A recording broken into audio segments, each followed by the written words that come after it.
बिस्मिल्लाहिर्रहमानिर्रहीम। अस्सलाम वालेकुम स्टूडेंट्स डाटा माइनिंग की वीडियो लेक्चर सीरीज के सिलसिले में आज हम जिस टॉपिक के ऊपर बात करने के लिए जा रहे हैं वो इंसेम्बल लर्निंग है। ये आज का लेक्चर जो है ये पिछले लेक्चर की कंटिन्यूएशन है। पिछले लेक्चर में स्टूडेंट्स हमने बात की थी बेसिक इंसेम्बल लर्निंग के जो मेथड्स हैं उस पर बात की, जिसमें हमने मीन पे बात की, मोड पे बात की। इसके अलावा हमने जो एल्गोरिदम्स जो है वो डिवाइस किए जाते हैं या फिर जिस तरह से वेटेड एवरेज जो है उस पर हमने बात की, उन्हें अच्छी तरह से हमने एक्सप्लोर किया कि ये किस तरह से जो है वो हम प्रिडिक्शन जो है वो अपनी करते हैं। और आज के लेक्चर में हम एडवांस जो लर्निंग मेथड्स हैं उन पे बात करने के लिए जा रहे हैं। एडवांस लर्निंग मेथड्स हमारे पास कौन कौन से हैं, जिस तरह से हमारे पास बैगिंग है, जिस तरह से बूस्टिंग है, स्टैकिंग है या फिर ब्लेंडिंग है। तो इन चारों जो हमारे पास ये जो मेथड्स हैं ये जहन में रहे कि ये एडवांस लर्निंग जो इंसेंबलिंग मेथड है और इनमें किस तरह से जो है वो प्रेडिक्शन की जाती है ये हम वन बाय वन डिस्कस करते हैं। सबसे पहले हम बात करते हैं किसकी, बैगिंग की। तो बैगिंग जो है हमारे पास ये देखें, जिस तरह से यहाँ पे फर्स्ट ऑफ ऑल हमारे पास कौन सा है, बैगिंग है। इसके बाद हमारे पास बूस्टिंग है, उसके बाद स्टैकिंग है और एंड पे हमारे पास कौन सा मेथड है, ब्लेंडिंग है। तो सबसे पहले हम बैगिंग की बात करेंगे। बैगिंग क्या है, क्या किस तरह से ये काम करता है। बैगिंग और bootstrap is a parallel ensemble learning technique to reduce the variance in final prediction। तो ये पैरेलल और सीरियल जो इंसैम्बलिंग मेथड है इनकी हम पिछले लेक्चर्स में इन पे बात कर चुके हैं। सिक्वेंशियल इंसैम्बलिंग पे बात की है और फिर उसके बाद हमने पैरेलल इंसैम्बलिंग पे बात की। तो आज ये वाली टेक्निक जो है बैगिंग जो है ये पैरेलल इंसैम्बल लर्निंग टेक्निक है। ये बिल्कुल इस तरह से हम देखेंगे। जिसके बाद बूस्टिंग देखेंगे वो कौन सी होगी, वो सिक्वेंशियल होगी। लेकिन बैगिंग कौन सी है, पैरेलल है। ये यानी कि जो तमाम के तमाम हमारे बेस लर्नर्स हैं उन्हें एक ही वक्त में जो है वो क्या मिल रहा होगा, जो डाटा सेट जो है, जो इनपुट उन्हें मिल रही होगी और वो सारे के सारे अपनी अपनी इंडिविजुअल प्रेडिक्शन करके दे रहे होंगे, यानी कि वो पिछले की आउटपुट पे डिपेंड नहीं करेंगे। तो यहाँ पे learner technique to reduce the variance in final prediction ये बेसिकली करती क्या है, बैगिंग क्या करती है।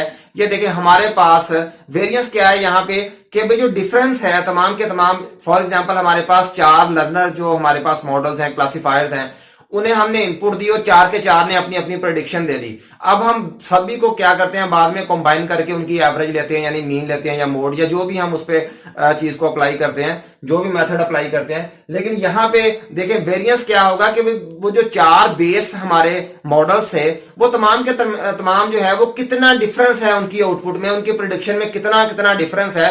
तो ये उसे बेसिकली रिड्यूस करने के लिए जो टेक्निक इस्तेमाल होती है उसे क्या कहा जाता है, उसे बैगिंग कहा जाता है। It is very similar to averaging. ये एवरेजिंग की तरह से, एवरेज क्या होता है कि भाई जितने भी हमारे पास फॉर एग्जांपल टोटल कर लेते हैं, हम टोटल करने के बाद हम क्या करते हैं, सम लेने के बाद उसका जो उसने पे डिवाइड कर देते हैं। तो इस तरह की टेक्निक है। The only difference in the use of random sub sample of the original data set. तो डिफरेंस क्या है एवरेजिंग में, क्या एवरेजिंग ये काम करती है कि इसमें जो हम डाटा सेट की वैल्यूज लेते हैं और तमाम की तमाम वैल्यूज को लेके जमा करके तो उनकी एवरेज निकाल लेता है। लेकिन यहाँ पे जो बूस्टिंग है इसमें इस तरह से नहीं करेगा, इसमें रैंडम सैंपलिंग करेगा, यानी कि सारे के सारे डाटा सेट को नहीं उठाएगा बल्कि बीच में से रैंडमली जो है वो पिकअप करेगा, जो इसकी वैल्यूज हैं डाटा सेट में से उठाएगा और फिर उनकी बाद में फिर करेगा उनका भी यही काम कि वो उसे उनका सम लेने के बाद जो है उनका बेसिकली मीन लेगा, सब sample of the original data set to train models and then combine the output while the averaging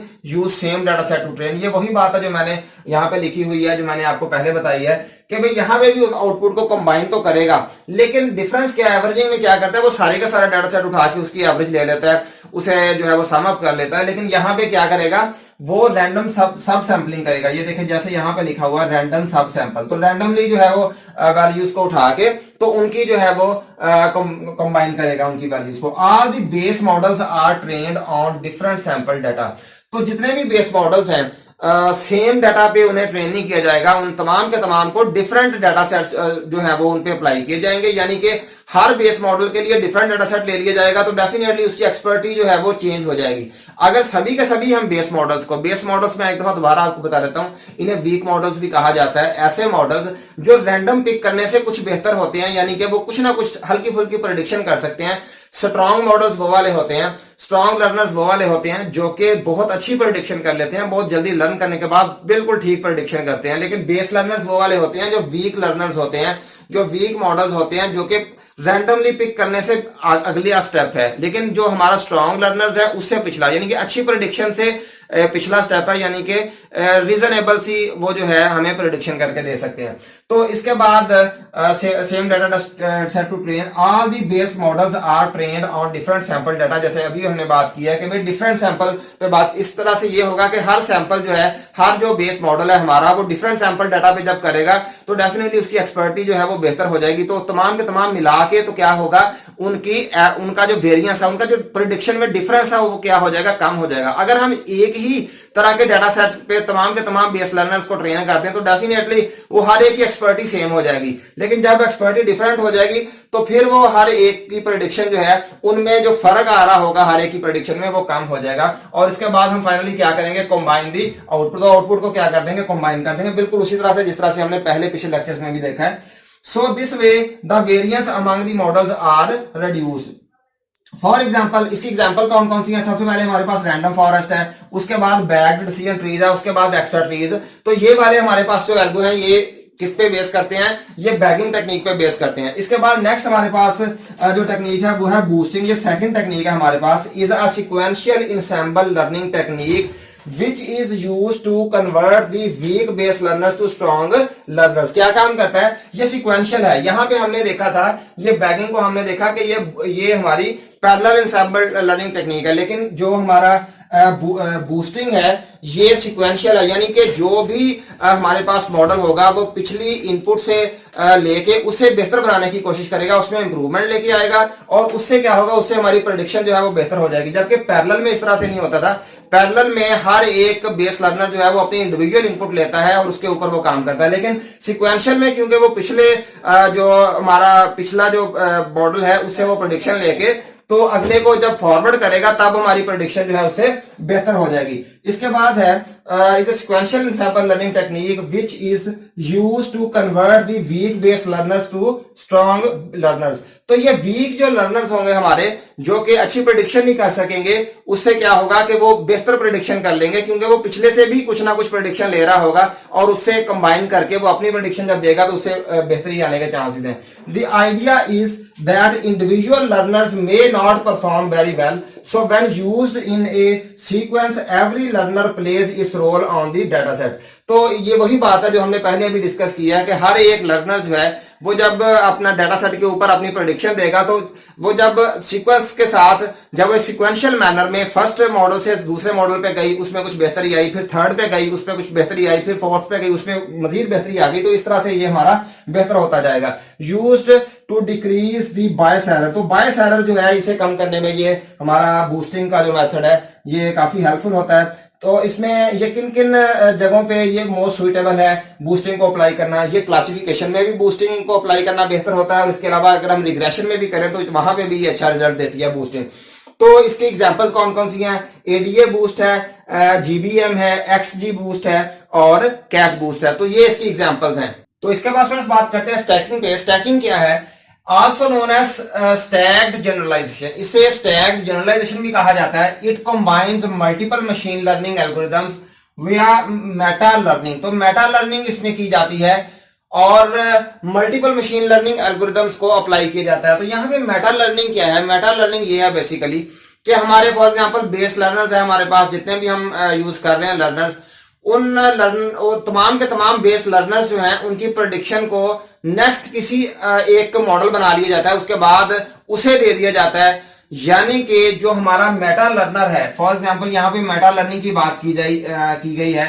तो मेटा लर्निंग है क्या, मेटा लर्निंग बेसिकली एक मेटा लर्नर है, एक मॉडल है। फॉर एग्जांपल सबसे पहले हमारे पास अगर लेट्स अज्यूम के 4 मॉडल्स हैं, 4 बेस लर्नर्स हैं, 4 बेस मॉडल्स हैं हमारे पास, उन्हें हम डाटा सेट में से इनपुट्स देते हैं और वो हर एक जो है मॉडल है वो अपनी प्रेडिक्शन दे देता है और वो वाली जो प्रेडिक्शन है उसे कंबाइन करके किसे दिया जाता है, उस मॉडल को दिया जाता है जिसे मेटा लर्नर कहा जाता है। वो मेटा लर्नर भी एक मेटा मॉडल है। जिस तरह से फॉर एग्जांपल मैं आपको बताऊं कि यहाँ पे एक मॉडल हमारे पास ये वाला है, एक ये वाला है, एक ये वाला है। अब इन तमाम की आउटपुट जो है उन्हें प्रेडिक्ट करके तो नेक्स्ट हमारे पास एक मॉडल बना दिया जाता है। इसे क्या कहा जाता है, इसे मेटा लर्नर या मेटा लर्नर मॉडल इसे कहा जाता है। The base models are trained on entire data set and then meta model is trained on predictions of all base models। तो यही बात अभी हमने की है कि the base models are trained on entire data set। जो बेस मॉडल्स हैं उनके ऊपर तमाम का तमाम जो डाटा सेट हमारे पास है उसके जरिए से उन्हें क्या किया जाता है, ट्रेन किया जाता है, फिर उनकी प्रेडिक्शन ली जाती हैं।